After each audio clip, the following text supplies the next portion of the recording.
ಕೊಪ್ಪಳ ಜಿಲ್ಲೆಯಾದ್ಯಂತ ನೀರಿಗಾಗಿ ಹಾಹಾಕಾರ ಸೃಷ್ಟಿಯಾಗಿದೆ. ಮಳೆ ಇಲ್ಲದೆ ಬೆಳೆ ಉಳಿಸಿಕೊಳ್ಳುವುದಕ್ಕೆ ರೈತರು ಹರಸಾಹಸ ಪಡಬೇಕಾದಂತ ಒಂದು ಪರಿಸ್ಥಿತಿ ನಿರ್ಮಾಣ ಆಗಿದೆ. ಕೊಳವೆ ಬಾವಿಗಳು ಬತ್ತಿ ಹೋಗಿರೋದ್ರಿಂದ ರೈತರಿಗೆ ಸಂಕಷ್ಟ ಎದುರಾಗಿರುವಂಥದ್ದು. ಬೆಳೆಯನ್ನು ಉಳಿಸಿಕೊಳ್ಳೋದಕ್ಕೆ ಟ್ಯಾಂಕರ್ ಮೂಲಕ ನೀರು ಪೂರೈಕೆಯನ್ನ ಮಾಡಲಾಗ್ತಾ ಇದೆ.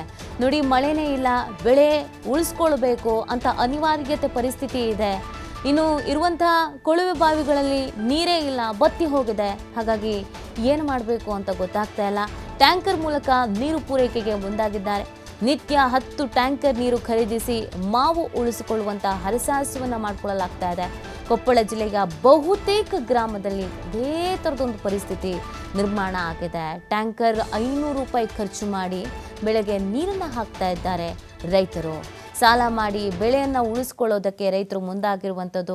ಇನ್ನು ಈ ಫಸ್ಲೆಲ್ಲ ಕೈ ಸೇರೋಷ್ಟೊತ್ತಿಗೆ ರೇಟ್ ಏನಾಗಿರುತ್ತೋ, ಯಾವಾಗಲೂ ಕೂಡ ಸಂಕಷ್ಟದ ಪರಿಸ್ಥಿತಿಯನ್ನೇ ರೈತರು ಅನುಭವಿಸಬೇಕು. ಒಂದೇ ಕೈ ಸುಟ್ಕೊಳ್ಬೇಕು, ಇನ್ನೇನು ಲಾಭ ಸಿಗ್ತಿದೆ ಅನ್ನೋಷ್ಟೊತ್ತಿಗೆ ರೇಟೆಲ್ಲ ಹೋಗ್ಬಿಟ್ಟಿರತ್ತೆ, ಅಥವಾ ಇನ್ನೊಂದೇನೋ ರೋಗ ಬಂದಿರತ್ತೆ. ಈ ಥರ ಸಮಸ್ಯೆಗಳನ್ನು ಎದುರಿಸಬೇಕಾಗತ್ತೆ.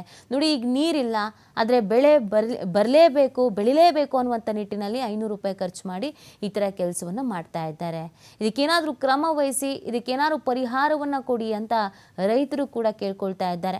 ಸಂಕಷ್ಟದ ಪರಿಸ್ಥಿತಿ, ಇನ್ನು ಬರಗಾಲ ಇರೋವಂಥ ಹಿನ್ನೆಲೆಯಲ್ಲಿ ಈ ಥರದ ಸಮಸ್ಯೆಯನ್ನು ಎದುರಿಸ್ತಾ ಇದ್ದೀವಿ. ಬೇಸಿಗೆ ಈಗ ತಾನೇ ಶುರು ಆಗ್ತಾ ಇದೆ.